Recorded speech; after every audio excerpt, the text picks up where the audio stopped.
everyone. Our Bible verse for today is all about Romans 11:6. And by grace, then, it can be based on the works. If it is were grace, would not no longer be grace. Ngunit kung ito ay sa pamamagitan ng biyaya, ito ay hindi batay sa gawa. Kung hindi ay biyaya ay hindi biyaya.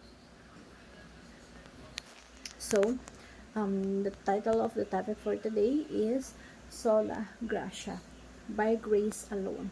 Saved by grace alone. Dumating kasi sa ang kaligtasan dati, yung panahon ng Dark Ages is yung kaligtasan ibinibenta. Binibenta para maligtas ka. So, ang kaligtasan po, hindi yan pinagtatrabahuhan. Ang kailangan mo lang gumawa ng, o kaya kailangan mo gumawa ng mabuti. No? Kaya tinawag na Dark Ages kasi kinikilala ng mga tao dati ang kaligtasan ay sa pamamagitan at nagmumula sa ating mga gawa. Ang kaligtasan po ay by grace. Sabi nga, nakabase ang kaligtasan natin sa grace. If it is not, it's no longer by grace.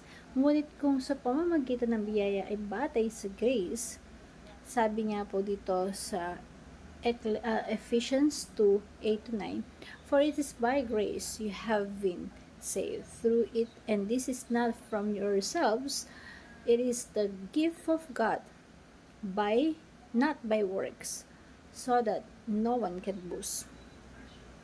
Kung ang kaligtasan ay sa pamamagitan ng mabuting gawa, maaring ang mga tao ay mangyabang o gumawa ng mabuti para maligtas. Wala tayong mapagmamalaki galing sa Biblia dahil ang kaligtasan natin ay galing kundi by grace, sa biyaya tayo ay naligtas. Ito ay kaloob sa atin ng Diyos upang walang sino man ang makapagmalaki. Like si Martin Luther, marami rituals, traditions, yung kanyang ginawa para yung paniniwala niya na maliligtas siya sa pamamagitan ng paggawa ng mga yon.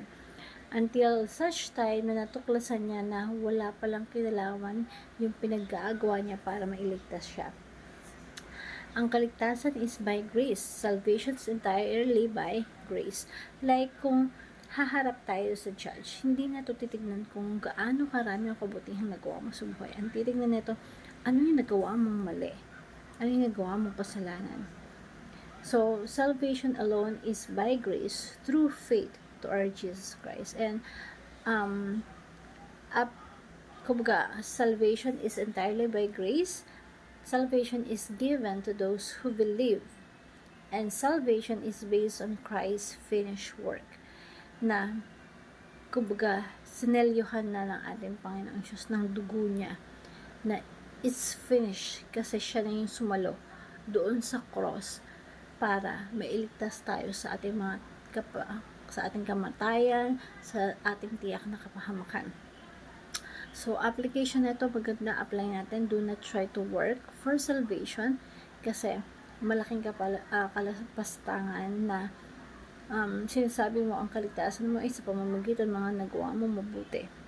Kasi, ayan na sinabi na sa atin na it is a gift from God and no one can boast about that.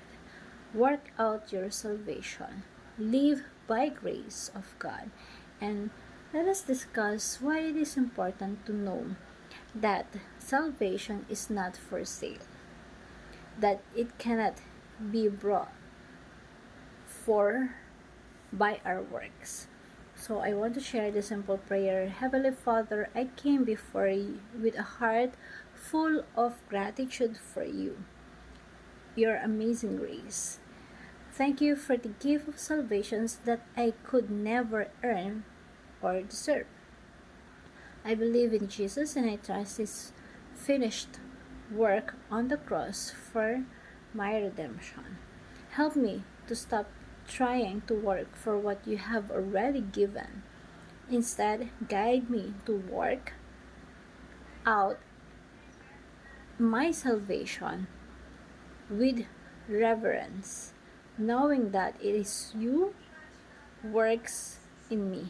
May I live each day by your grace, relying on your strength and reflecting your love to others. And I pray in Jesus' name, amen. Thank you, everyone, and